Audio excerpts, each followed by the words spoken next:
agar konferensi terkait pengungkapan kasus tindak pidana pembunuhan berencana yang terjadi di wilayah Polres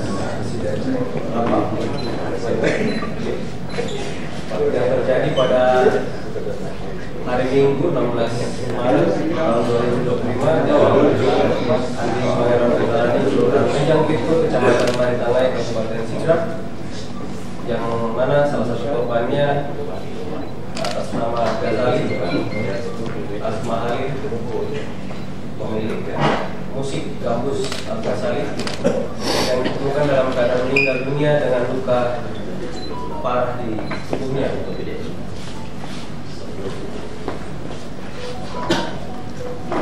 Adapun kronologis kejadian terkait kasus ini, yaitu pada saat saksi Haji Mariam, ibu korban, pulang ke rumah dan mendapati anaknya tergeletak bersimbah darah di dalam rumah.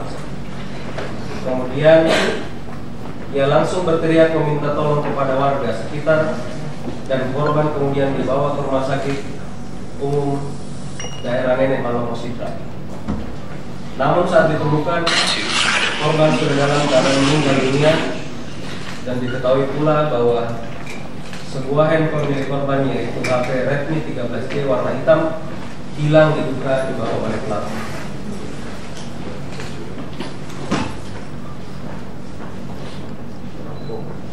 Korban mengalami luka berat, yaitu luka tusuk pada dada kiri, luka tebas pada leher depan dan belakang, luka tebas pada bahu kiri, luka tebas pada kedua telapak tangan, luka tebas pada lengan kanan.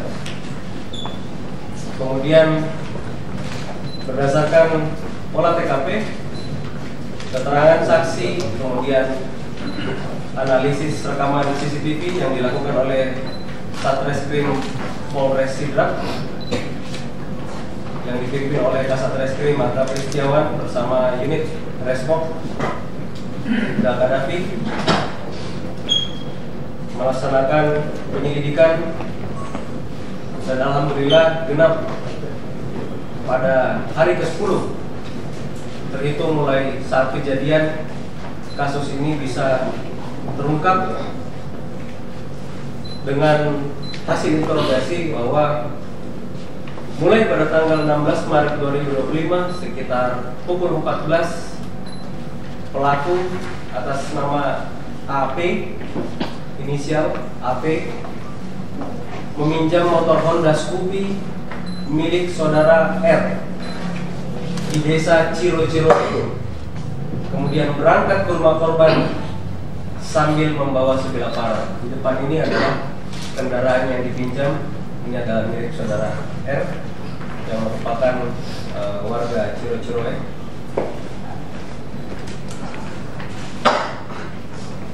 Kemudian setelah itu pelaku AP bergegas menuju ke rumah korban dengan menggunakan sepeda motor dan langsung masuk ke dalam rumah yang di dalamnya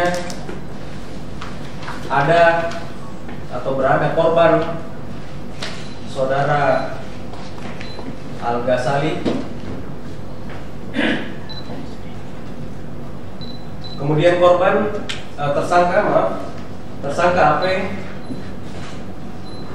meminta upah uang yang merupakan miliknya sejumlah Rp1.500.000 atas pekerjaannya ikut usaha musik milik korban pada tahun 2023. Namun korban tidak bisa membayar dan menyuruh pelaku untuk pulang. Jadi tersangka sudah beberapa kali melakukan permintaan atau meminta uang kepada korban terkait dengan upahnya selama bekerja dari tahun 2023. Namun tidak kunjung dibayar, sehingga pada hari kejadian pelaku datang ke rumah korban dengan membawa sebilah parang yang diambil dari rumahnya. Karena kecewa, pelaku menyerang korban pada saat sedang asik bermain handphone. Dalam kondisi korban tidak siap, korban tersangka maju mengayunkan sebilah parang yang kita sudah ambil dari TKP. Inilah parang yang digunakan untuk menebas korban, mengenai leher dari korban. Setelah kena, korban sempat untuk berbalik melawan dengan menendang, namun pelaku tambah brutal, menarik kembali parangnya dan mengayunkan kembali sampai dengan korban tergeletak meninggal dunia di lantai. Setelah itu pelaku mengambil HP korban, mencuci tangannya yang berlumuran darah di dalam kamar mandi, serta kakinya, dan parang juga dicuci di lokasi di kamar mandi rumah korban. Kemudian tersangka kembali atau kabur ke desa Cirocoroy dan pulang ke rumahnya yang berada di NRK.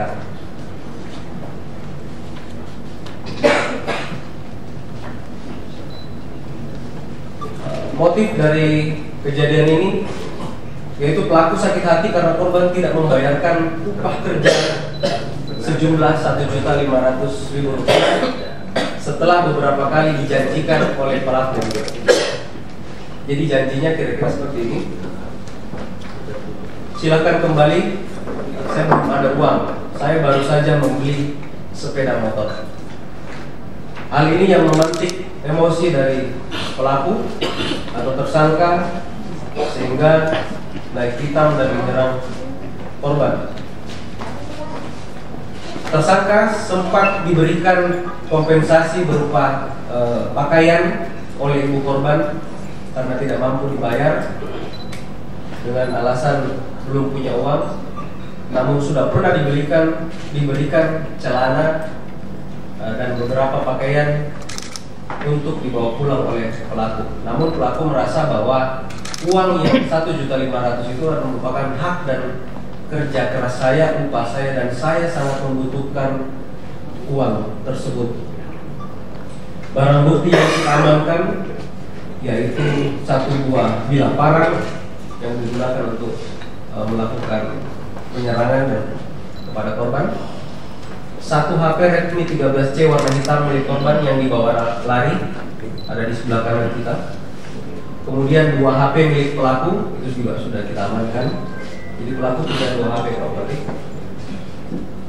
Kemudian 1 jaket warna biru yang bisa kita lihat. Ini ya hasil identifikasi CCTV yang ada di lokasi. Jadi kami menelusuri seluruh CCTV yang ada di Sidrap, mulai dari TKP dan seluruh ruas jalan yang ada di Sidrap. Anggota mengambil dan menganalisa 1 kali 24 jam dan ditemukanlah penampakan 1 motor yang sesuai dengan warna yang kita amankan. Kemudian sendal berwarna merah yang berada di sebelah kiri kami, ini identik juga dengan yang digunakan oleh pelaku. Kemudian jaket yang digunakan untuk ke rumah korban dan di belakangnya diselipkan senjata tajam parang. Ini persiapan menuju ke TKP. Ini tampak dari samping kanan. Ini di perjalanan kita bisa lihat di belakang kepala itu ada tonjolan. Ini adalah gagang dari senjata tajam dari parang yang diselipkan di belakang, sengaja ditaruh untuk persiapan. Dari beliau dari rumah tersangka ini AP sudah berniat untuk membawa parang, dan kami bertanya kenapa itu dilakukan, karena saya sudah berkali-kali menagih dan pasti tidak akan dibayar lagi. Oleh karena itu endingnya adalah penyerangan terhadap korban. Ini penampakan dari CCTV bagian kanan.